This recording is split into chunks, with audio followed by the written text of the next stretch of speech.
दंडवत प्रणाम. आज आपण विशेषांबद्दल माहिती बघणार आहोत.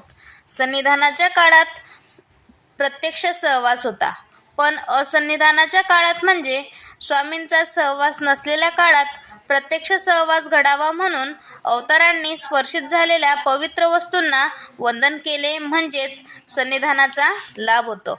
त्याचे कारण असे की स्वामींनी सांगितलेल्या आज्ञेचे प्रतिपालन होय.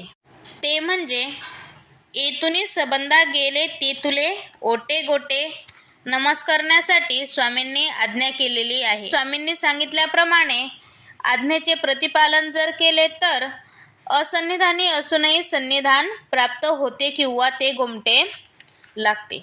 आता आपण बघणार आहोत की विशेषांना विशिष्ट प्रकारचे आकार का देण्यात आले. ओटा डोमेग्राम येथे स्वामींना राजमठातील पहुड होते असे निरूपण होत असे.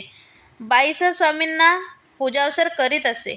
त्या ओट्याची उपलक्षणी ज्या ज्या ठिकाणी स्वामींच्या उपयोगी गेलेले ओटे त्याचे स्मरण होण्याकरता नमस्कारी पाषाणाला असा आकार देण्यात आला. माळी पूजावसरामध्ये मोकळ्या फुलांचा उल्लेख आलेला आहे. बाईसा मोकळ्या पुष्पी पुष्पार्चन करीत. यामुळे विविध ठिकाणी नमस्कारी पाषाणांना पानाचा आकार देऊन त्या पाषाणाला सुतामध्ये गाठून त्यांना पानाचा आकार देण्यात आला. याला माळी असे म्हणतात. दंडवत प्रणाम.